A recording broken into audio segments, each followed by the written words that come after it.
सभी को नमस्कार दोस्तों। उम्मीद है कि आप सब लोग ठीक होंगे। और मैं बताऊं कि हमारा टॉपिक चल रहा था नदी द्वारा निर्मित स्थल रूप से ना। नदी द्वारा निर्मित जो स्थल रूप है हमने उनका अध्ययन स्टार्ट किया था, और कल की क्लास में यानी कि लास्ट क्लास में हमने इसके द्वारा निर्मित हमने बताया था कि दो प्रकार के स्थल रूप होते हैं नदी द्वारा, एक निक्षेपात्मक एक अपरदनात्मक। तो कल हमने अपरदनात्मक स्थल रूपों का तो अध्ययन कर लिया था, तो आज हम निक्षेपात्मक स्थल रूपों को देखेंगे, है ना। आज हम निक्षेपात्मक स्थल रूपों का अध्ययन करेंगे। दोस्तों इसमें सबसे पहला जो होता है हमारा जलोढ़ पंख होता है ना। सबसे पहले हम देख लेंगे इसमें जलोढ़ पंख। इसको एलुवियल फैन भी कहते हैं।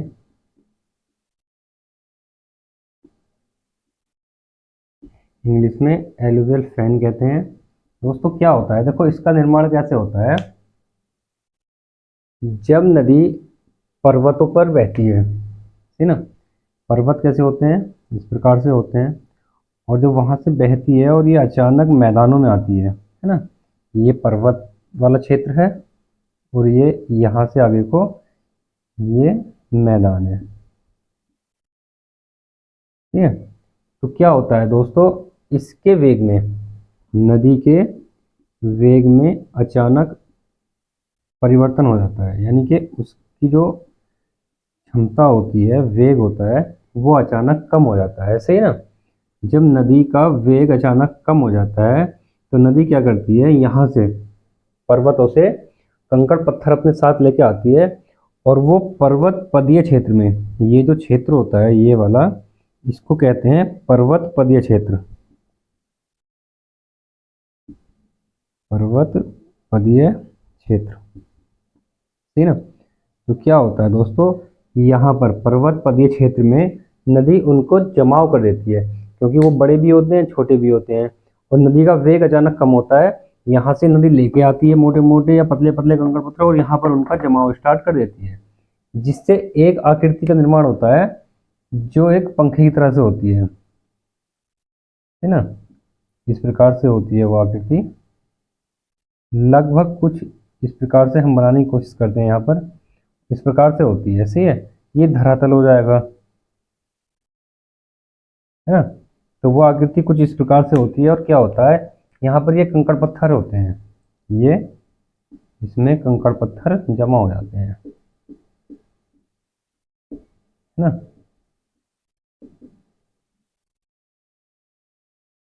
ये क्या है दोस्तों, कंकड़ पत्थर, सही है। तो इसमें इसको कहते हैं हम एलुवियल फैन, यानी कि जलोढ़ पंख, सही है। तो जब नदी यहाँ पर होती है पर्वत पदीय क्षेत्र में, तब इसका निर्माण होता है। तो इसको कैसे लिखेंगे, तो इसको लिख लेंगे, इसका निर्माण, इसका निर्माण युवावस्था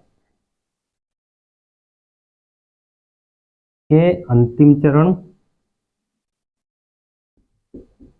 ठीक ना। कभी कभी क्या होता है, युवावस्था के अंतिम चरण में, या फिर प्रौढ़ावस्था के प्रथम चरण में, है ना, या प्रौढ़ावस्था के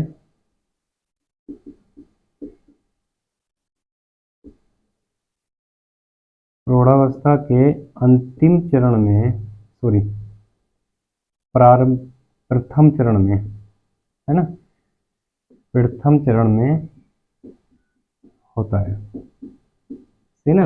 इसका निर्माण क्या होता है दोस्तों, जब नदी युवावस्था के अंतिम चरण में होती है यहाँ पर, है ना, और प्रौढ़ावस्था जो है वो इसकी शुरुआत होती है, तो इसका निर्माण वहीं होता है। कभी कभी क्या होता है, पूछ लेता है कि एलुवियल फैन का निर्माण कौन सी अवस्था में होता है, ऑप्शन दे देगा युवावस्था, तो युवावस्था हो जाएगा। अगर देगा प्रौढ़ावस्था तो प्रौढ़ावस्था हो जाएगा।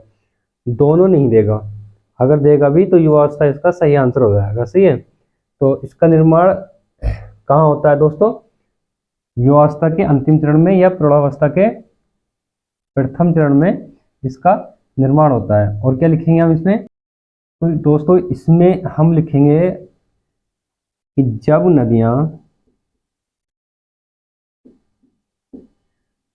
पर्वतों से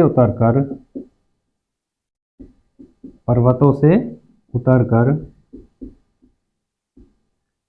समतल मैदान में प्रवेश करती हैं, समतल मैदान में प्रवेश करती हैं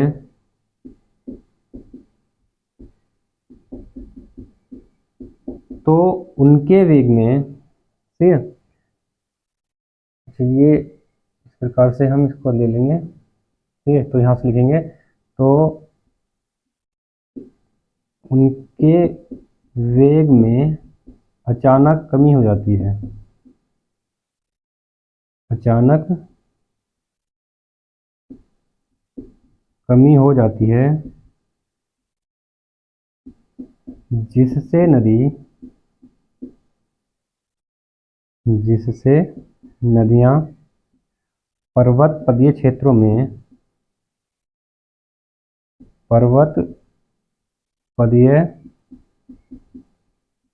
में कंकड़ पत्थर का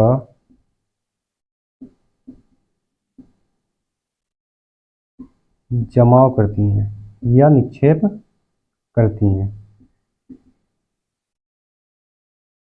सही ना।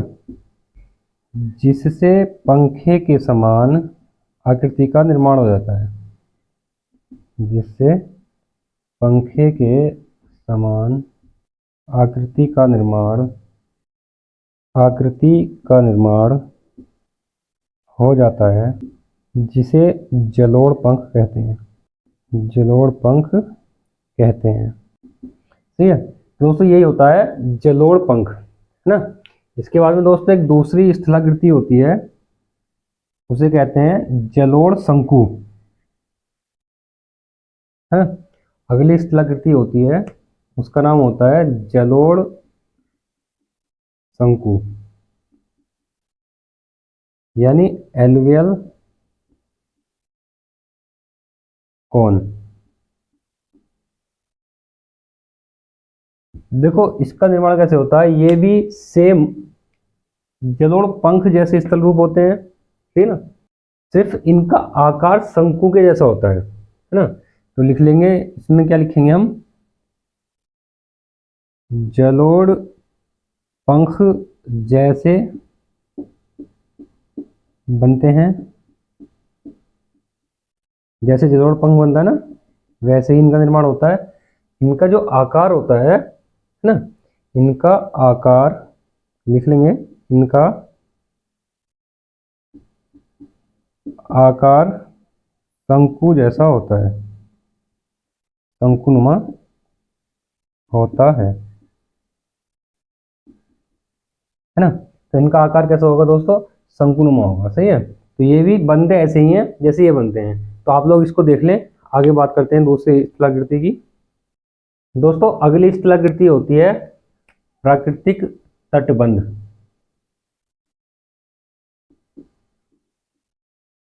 प्राकृतिक तटबंध।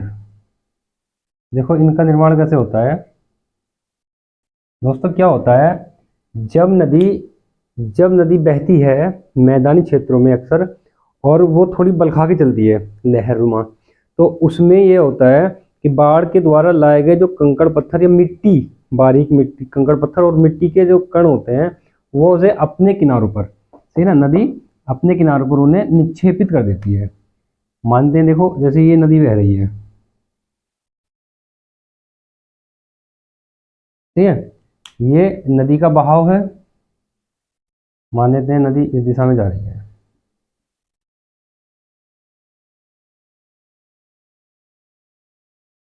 हाँ, नदी है, नदी ऐसे बह रही है, और जब नदी बहेगी तो ये अपने साथ में मिट्टी का कुछ जमाव, है ना, मिट्टी के जमाव को इस प्रकार से ये लगा देगी यहाँ पर अपने दोनों किनारों पर। तो ये जो किनारों पर मिट्टी का जमाव होता है, इसी को क्या कहते हैं, तटबंध, इसी को तटबंध कहते हैं, सही है। तो इससे क्या होता है, बाढ़ के समय सुरक्षा होती है, नदी में जब बाढ़ आती है उसके समय सुरक्षा होती है। तो इसको हम कैसे लिखेंगे, देखो देखो इसको लिखने हैं तो दोस्तों इसको लिख लेंगे, कैसे लिखेंगे, जब नदी दोनों किनारों पर दोनों किनारों पर मिट्टी तथा कंकड़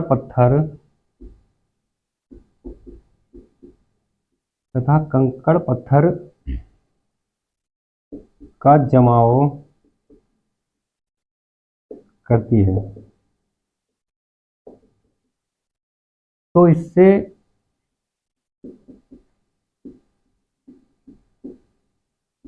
कम ऊंचाई वाले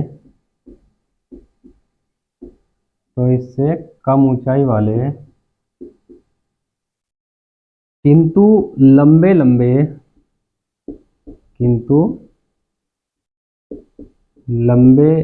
लंबे कटकों का निर्माण हो जाता है। कटकों का निर्माण हो जाता है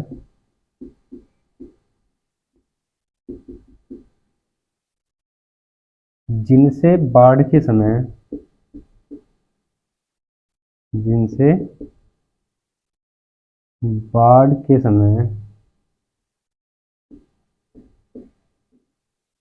सुरक्षा होती है। इन कटकों को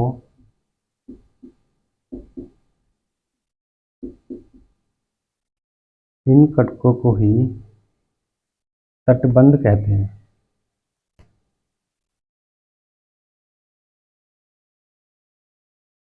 इन कटकों को ही तटबंध कहते हैं। सही है ना। आगे लिख लेंगे दोस्तों, अगली लाइन में लिखेंगे क्योंकि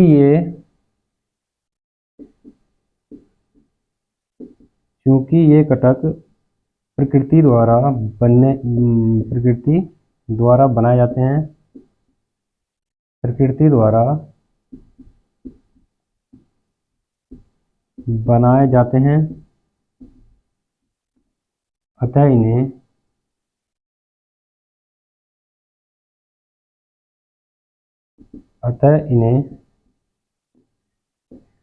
प्राकृतिक तटबंध भी कहते हैं।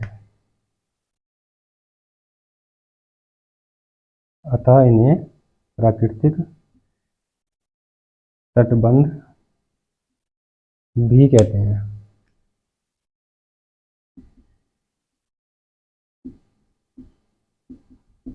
सही ना। तो दोस्तों यही होता है प्राकृतिक तटबंध। इसके बाद में दोस्तों एक स्थलाकृति और होती है जिसका नाम है डेल्टा, है ना। अगली स्थलाकृति हमारी होती है डेल्टा। और दोस्तों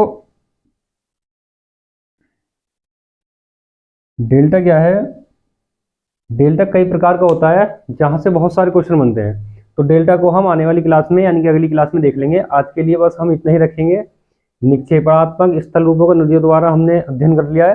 डेल्टा बाकी बचा है, इसका अध्ययन हम कल करेंगे, अगली क्लास में करेंगे, क्योंकि छोटी छोटी क्लासें लेते रहेंगे, बेनिफिट रहेगा, धीरे धीरे पढ़ते रहेंगे अपना, और सारा कोर्स कंप्लीट कर लेंगे, ज्योग्राफी भी और अन्य भी। सही है ना। तो दोस्तों मिलते हैं अगली क्लास में। आप लोगों से निवेदन करता हूँ चैनल को सब्सक्राइब कर लें और अपने दोस्तों को शेयर जरूर कर दें। सही है। और अगर हमसे कोई कुछ कहना चाहते हैं या फिर वीडियो पसंद नहीं आती है, क्लास अच्छी लगती है, जो भी है, बहरहाल आपके मन में विचार आता है, मैंने डिस्क्रिप्शन में नंबर दिया हुआ है, आप हमें व्हाट्सअप कर सकते हैं या वीडियो कमेंट में कमेंट भी कर सकते हैं। सही है। तो दोस्तों मिलते हैं अगली क्लास में, जब तक के लिए धन्यवाद।